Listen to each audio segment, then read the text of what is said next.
امام حسین علیہ السلام کی ولادت 3 شعبان 4 ہجری مدینے میں ہوئی۔ جیسے ہی مولا علی اور بی بی فاطمہ زہرا کو اللہ نے امام حسین عطا کیا تو جبریل امین آسمان سے حسین نام لے کے حضور محمد مصطفیٰ صلی اللہ علیہ وآلہ وسلم کی خدمت میں حاضر ہوا اور عرض کرنے لگا، یا رسول اللہ نے آپ کو ایک نواسہ عطا کیا ہے اور اللہ کی مرضی یہ ہے کہ آپ اس کا نام حسین رکھیں، اور یہ وہی نواسہ ہے جو اللہ کے دین کے لیے اپنا سب کچھ کرب و بلا میں قربان کرے گا، اور اس کی قربانی کے بعد ہی رہتی دنیا تک اللہ کا دین باقی رہے گا۔ حضور نے جیسے ہی امام حسین کو گود میں لیا تو اپنی زبان امام حسین کے منہ میں رکھتے ہیں اور امام حسین رسول اللہ کی زبان چوستے ہیں۔ تاریخ نے لکھا، اللہ کے رسول اتنی محبت کرتے ہیں جس کی مثال دنیا میں نہیں ملتی۔ رسول خدا اکثر امام حسین کو اپنے سینے پہ سلایا کرتے تھے۔ چھوٹے سے امام حسین جب مسجد نبوی میں داخل ہوتے تو آپ اپنے خطبے کو روک کے امام حسین کو اپنی گود میں لیتے اور منبر پہ تمام اصحاب کو بتاتے کہ اے لوگو پہچانو، یہ میرا نواسہ حسین ہے، ان قریب اس کو میرے دین کے لیے بے جرم و خطا قتل کیا جائے گا۔ اس وقت اس حسین کی مدد کرنا بس دور بدلتا جاتا ہے۔ اللہ کے رسول کی رحلت کے بعد اہل بیت پہ مصائب بڑھتے جاتے ہیں۔ بی بی فاطمۃ الزہرا سلام اللہ علیہا کی شہادت ہوتی ہے۔ امام علی کو مسجد کوفہ میں شہید کیا جاتا ہے۔ امام حسن کو بھی زہر دیا جاتا ہے، اور جب سن 60 ہجری کا سورج طلوع ہوتا ہے تو یزید پوری دنیا کے سامنے اللہ کے دین اسلام کا انکار کرتا ہے۔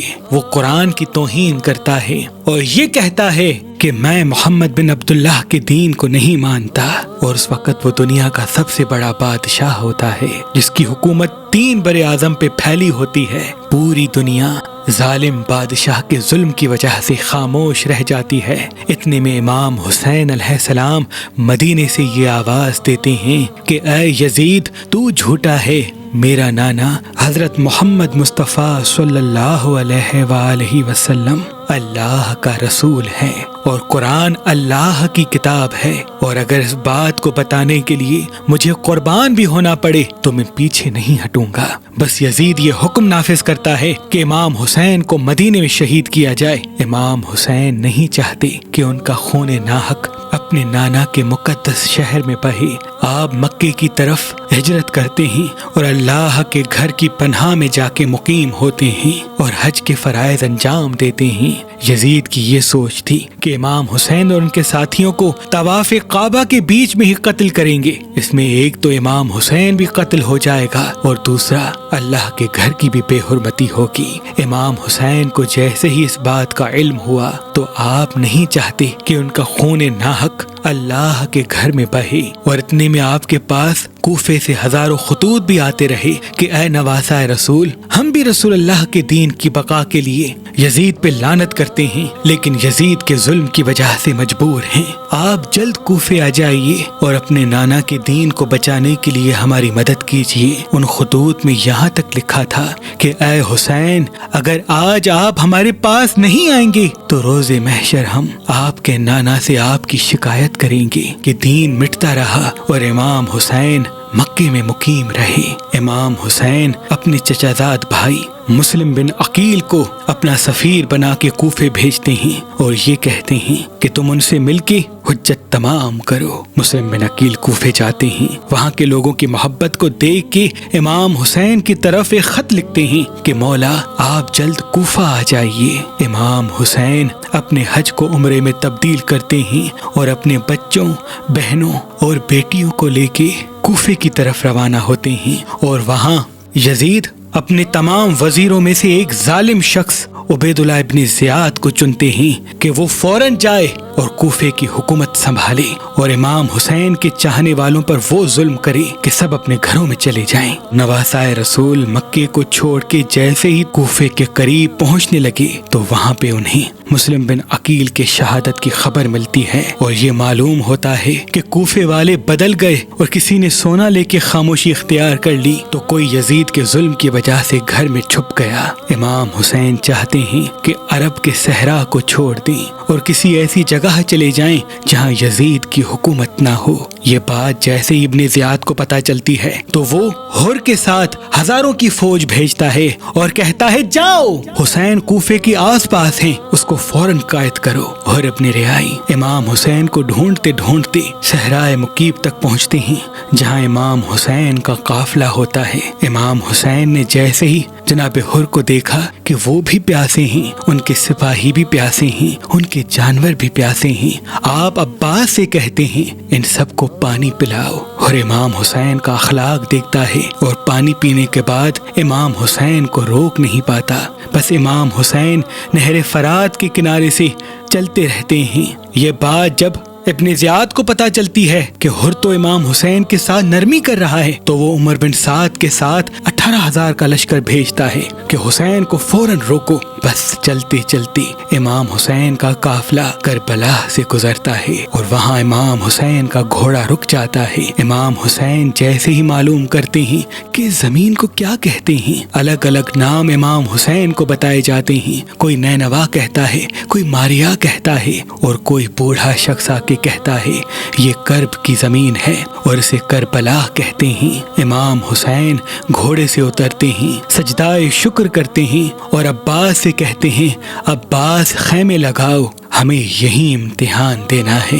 2 محرم 61 ہجری کو امام حسین کربلا پہنچتے ہیں اور یزید کے سپاہی امام حسین کے خیمے دریا سے دور لگواتے ہیں تاکہ جب ہمیں حسین کا پانی بند کرنا پڑے ہم بند کر سکیں۔ امام حسین صبر کرتے ہیں اور اپنے خیمے نہر فرات سے دور لگواتے ہیں۔ بس 7 محرم کو امام حسین اور ان کے بچوں کا پانی بند کر دیا جاتا ہے۔ خیمے میں تمام بچے پیاسے ہوتے ہیں اور وہاں فوج یزید دن بدن بڑھتی جاتی ہے۔ کبھی 25,000 کا لشکر فوج میں شامل ہوتا ہے، کبھی 15,000 کا لشکر فوج میں جمع ہوتا ہے۔ امام حسین کے بچے دیکھتے رہتے ہیں کہ چاروں طرف سے ان کو گھیرا جا چکا ہے۔ یزید کی فوج یہ چاہتی تھی کہ 9 محرم کو امام حسین کو قتل کیا جائے۔ امام حسین ایک رات عبادت کے لیے مانگتے ہیں اور یوں 9 محرم کو جنگ ٹل جاتی ہے اور 10 محرم عاشورہ کے دن رکھی جاتی ہے۔ بس جیسے ہی 9 محرم کا دن ڈھلتا ہے امام حسین بعد نماز عشاء اپنے تمام ساتھیوں کو ایک خیمے میں جمع کرتے ہیں اور فرماتے ہیں تم سب نے میرا بہت ساتھ دیا، میں تم سے خوش ہوں اور چاہتا ہوں کہ اب تم اپنے اپنے گھر واپس چلے جاؤ کیونکہ یہ فوج مجھے شہید کرنا چاہتی ہے۔ اللہ سے تم سب کو جنت روز محشر میں لے کے دوں گا۔ سب امام حسین کے ساتھی خاندان کے افراد ادھر ادھر دیکھتے ہیں کہ یہ ہمارے مولا نے کیا کہہ دیا۔ اتنے میں امام حسین فرماتے ہیں شاید تم لوگوں کو آنکھوں کی شرم نے مارا ہے، عباس چراغ بجھا دو۔ چراغ بجھ جاتا ہے اور کچھ دیر کے بعد جیسے ہی جناب عباس چراغ جلاتے ہیں تو امام حسین دیکھیں تمام ساتھی تلواریں اپنے گلے پہ رکھ کر ایک آواز میں کہتے ہیں کہ اے میرے مولا حسین، ہم آپ کو ان ظالموں میں کیسے چھوڑ کے جائیں؟ ہم بھی اللہ کے دین پہ قربان ہونا چاہتے ہیں، ورنہ ہم روز محشر آپ کی والدہ کو کیا منہ دکھائیں گے؟ بس امام حسین فرماتے ہیں جاؤ اپنے اپنے خیموں میں اللہ کی عبادت کرو۔ بس 10 محرم کا سورج طلوع ہوتا ہے۔ جناب حر جیسے یہ سمجھتے ہیں کہ اب امام حسین کو شہید کیا جائے گا، آپ بعد نماز فجر امام حسین کے قدموں میں آ کے گر جاتے ہیں، معافی طلب کرتے ہیں اور فرماتے ہیں اے نواسہ رسول مجھے معاف کر دیجیے گا، میں نے سب سے پہلے آپ کا رستہ روکا تھا۔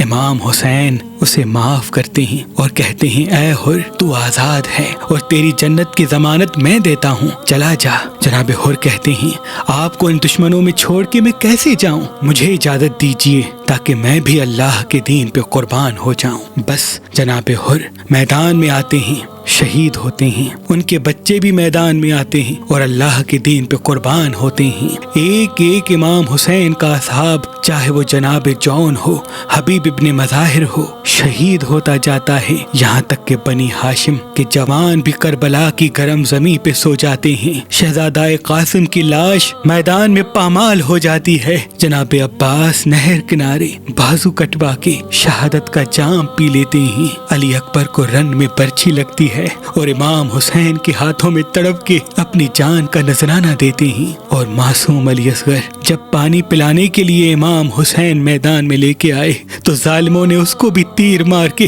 ایسے شہید کیا کہ امام حسین کے ہاتھوں پر وہ ایسے تڑپنے لگتے ہیں جیسے مچھلی تڑپتی ہے۔ بس امام حسین جب میدان کربلا میں تنہا رہ جاتے ہیں، آپ خیمے میں آتے ہیں اور تمام بیبیوں کو سلام آخر کہتے ہیں اور فرماتے ہیں، اے زینب، اے سکینہ، میری شہادت کے بعد جہاں جہاں سے گزرو تو اپنے خطبوں میں میرے نانا محمد مصطفیٰ کا ذکر ضرور کرنا، اسلام کا علم بلند کرنا اور بار بار بتاتے رہنا کہ ہم پہ چاہے کتنا بھی ظلم کرو لیکن ہمارے خون کا آخری قطرہ رسول اللہ کے دین کی گواہی دیتا رہے گا۔ بس میدان میں آ کے حجت تمام کرتے ہیں، فوج یزید کے سامنے آ کے یہ کہتے ہیں، اے ظالموں، میں تمہارے رسول کا نواسا حسین ہوں۔ اے کوفے والو، تم نے تو خط لکھ کے مجھے بلایا تھا، میرے پاس تمہارے ناموں کے خط آج بھی موجود ہیں۔ امام حسین ایک ایک خط جس نے لکھا تھا اس کا نام بتاتے ہیں اور پھر فرماتے ہیں، اے لوگو، اپنے بلانے پہ پشیمان ہو، کوئی بات نہیں، میرا رستہ کیوں روکا ہے؟ میرے ساتھ میری بہنیں اور بیٹیاں ہیں، مجھے چھوڑو، میں عرب سے دور کسی دوسری جگہ چلا جاؤں گا۔ وہ سب کہتے ہیں کہ اے حسین، آپ کو شہید کرنے کے بعد یزید ہماری جھولیاں سونے سے بھر دے گا اور ہم سب آپ کو آپ کے بابا علی کے بغض میں قتل کرنا چاہتے ہیں۔ بس امام حسین اللہ کا نام لے کے میدان میں آتے ہیں۔ تاریخ نے لکھا، امام علی اکثر فرماتے تھے کہ میرے تمام بیٹوں میں سے سب سے اچھی جنگ حسین لڑتا ہے۔ امام حسین رسول اللہ کے گھوڑے مرتجز پہ سوار تھے، ہاتھوں میں امام علی علیہ السلام کی تلوار تھی اور جسم پر رسول اللہ کے پہنے ہوئے کپڑے، سر پہ رسول اللہ کا امامہ تھا۔ لوگ پہچانتے کہ یہ گھوڑا تو رسول کا ہے، یہ امامہ بھی رسول کا ہے، یہ تلوار علی کی ہے، لیکن افسوس مال دنیا کی لالچ میں نواسہ رسول سے لڑنا شروع کر دیتے ہیں۔ امام حسین 700 کے لشکر کو گرا دیتے ہیں۔ جب دوسرا حملہ ہوتا ہے تو 2100 کا لشکر امام حسین کے مد مقابل ہوتا ہے۔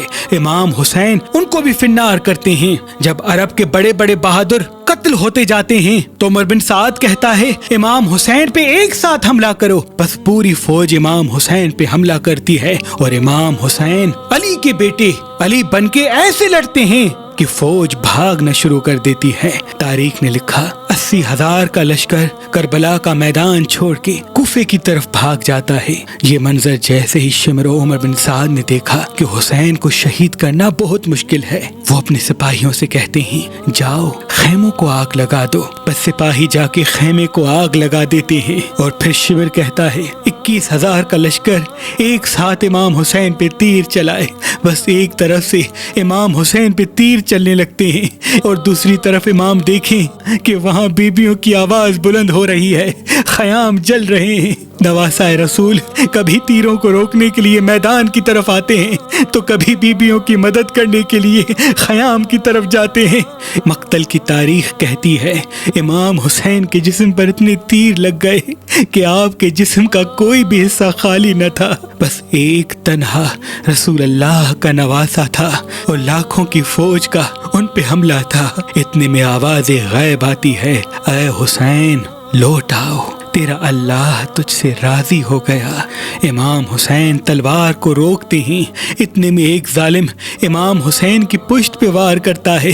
آپ گھوڑے کی زی سے زمین پہ آتے ہیں لیکن وہ تیر مسلسل چلتے رہتے ہیں۔ امام حسین کا گھوڑا جس کا نام مرتجز تھا وہ امام حسین کا طواف کرنا شروع کرتا ہے اور اپنی آواز میں کہتا ہے، اے لوگوں پہچانو، یہ رسول اللہ کا نواسہ ہے، بس ظالم ہنستے رہتے ہیں، وہاں خیام جلتے رہتے ہیں، اور امام حسین زمین کربلا پہ اپنی پیشانی رکھ کے اللہ کا شکر کرتے ہیں کہ اے اللہ تیرا شکر ہے، میں نے تیرے دین کے لیے اپنا سب کچھ قربان کر دیا۔ تاریخ کہتی ہے امام حسین سجدے میں تھے، کوئی امام حسین کو تیر مارتا ہے، کوئی نیزہ مارتا ہے، کوئی لاٹھی مارتا ہے، جس کے پاس مارنے کے لیے کچھ نہ تھا وہ کربلا کی گرم زمین سے پتھر اٹھا کے امام حسین کو مارتا ہے۔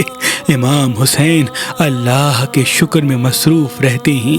اتنے میں عمر بن سعد کہتا ہے جاؤ حسین کا سر کاٹ کے آؤ۔ تاریخ نے لکھا جو امام حسین کے پاس جائے اس کو امام حسین کی آنکھوں میں رسول اللہ کا چہرہ نظر آئے۔ 21 سپاہی جاتے اور واپس آ جاتے۔ جیسے یہ خبر شمر کو ہوئی کہ یہ سب رسول کے احترام میں امام حسین کا سر نہیں کاٹ رہے، وہ اپنے خنجر کو پتھر پہ بار بار مارتا ہے تاکہ اس کی تیزی ختم ہو جائے، یہ کند بن جائے، اور پھر ہنس ہنس کے کہتا ہے اب دیکھو میں رسول کے نواسے کا سر کیسے کاٹتا ہوں، اور جا کے یہ خبر یزید کو بتانا۔ بس وہ قریب آ کے امام حسین کی پشت پہ سوار ہوتا ہے، امام حسین کا سر سجدے میں ہوتا ہے، آپ پیچھے سے امام حسین پہ وار کرتے ہیں۔ مقتل کی تاریخ کہتی ہے امام حسین کے سر کو کاٹتے وقت امام حسین کو ذبح نہیں بلکہ ضرب مار مار کے سر کو تن سے جدا کیا گیا، کیونکہ گلے کی ہڈی پیچھے سے کبھی نہیں کاٹی جاتی بلکہ ضرب مار مار کے توڑی جاتی ہے۔ امام حسین مسلسل اللہ کا شکر کر رہے تھے اور شمر ہنستا جاتا اور امام حسین کے گلے پر خنجر مار مار کے سر کو تن سے جدا کرتا ہے، اور پھر پوری فوج خیموں میں آ جاتی ہے، بیبیوں کو تازیاں مارتے ہیں، ان کے سروں سے چادروں کو لوٹ لیتے ہیں، رسول اللہ کی نواسیاں روتی رہتی ہیں۔ بس اتنے میں عمر بن سعد کہتا ہے اب وہ گھوڑے لاؤ جس کو میں نے یمن سے بلوایا تھا، جو لاشوں کو پامال کرنے کے لیے لائے جاتے ہیں۔ بس ان گھوڑوں کے نال تبدیل کیے جاتے ہیں اور وہاں مقتل میں سب لاشوں کو پامال گاہ پہ رکھتے ہیں۔ لیکن اتنے میں الگ الگ قبائل کے لوگ آ کے کہتے ہیں، ثقفی قبیلے والے کہتے ہیں کہ علی اکبر کی ماں ہمارے قبیلے سے ہے، ہم اکبر کی لاش پہ گھوڑے نہیں دوڑائیں گے۔ کہیں سے بی بی رباب کے قبیلے کے لوگ آ کے کہتے ہیں کہ ہم اپنی شہزادی کے بیٹے اصغر پر گھوڑے نہیں دوڑائیں گے۔ کہیں سے بی بی ام فرواہ کے قبیلے کے لوگ کہتے ہیں کہ ہم قاسم پہ گھوڑے نہیں دوڑائیں گے۔ جناب حر کی لاش ان کے قبیلے والے لے کے جاتے، جناب جون کی لاش جون کے قبیلے والے لے کے جاتے، بس ایک ایک شہید کی لاش مقتل گاہ سے ہٹ جاتی ہے۔ بس رسول اللہ کا غریب نواسا زمین کربلا پہ پڑا رہتا ہے، اور مشرق کے گھوڑے مغرب کی طرف دوڑتے ہیں، مغرب کے گھوڑے مشرق کی طرف دوڑتے ہیں اور امام حسین کے جسم کو پامال کرتے ہیں۔ امام جعفر صادق نے فرمایا میرا سلام ہو میرے اس غریب دادا پر جس کی لاش کو اتنا پامال کر دیا گیا کہ ان کی دائیں پسلیاں بائیں پسلیوں کی طرف چلی گئیں اور بائیں پسلیاں دائیں پسلیوں کی طرف چلی گئیں۔ بس اتنے میں رات ڈھلنے لگتی ہے اور فوج چلی جاتی ہے اور شام غریباں آ جاتی ہے، ہر بیوی اپنے اپنے وارث پہ روتی رہتی ہے۔ 11 محرم کو بیبیوں کو قید کر کے کوفہ اور کوفہ سے شام لے جایا جاتا ہے، لیکن بی بی زینب اپنے خطبوں میں بار بار کہتی کہ اے یزید تو چاہے جتنا بھی ہم پہ ظلم کر دے، ہمارے جوانوں کو مار دے، ہماری مستورات کو قید کر دے، لیکن ہم آخری دم تک اللہ کے دین کی گواہی دیتے رہیں گے اور یہ کہتے رہیں گے کہ ہمارا نانا اللہ کا رسول ہے۔ بے شک امام حسین اپنے مقصد بھی کامیاب ہو گیا، وہ شہید ہو کے بھی اسلام کو قیامت تک زندہ کر گیا۔ 1400 سال گزر چکے لیکن اس یزید کے بعد پھر کوئی دوسرا یزید پیدا نہیں ہوا۔ آج بھی ہمارے پاس قرآن موجود ہے، اسلام موجود ہے، ہمارے دلوں میں حضور محمد مصطفیٰ صلی اللہ علیہ وآلہ وسلم سے محبت موجود ہے۔ سلام ہو کربلا کے شہیدوں پر، سلام ہو امام حسین پر، سلام ہو آپ کے اصحاب اور آپ کی اولاد پر۔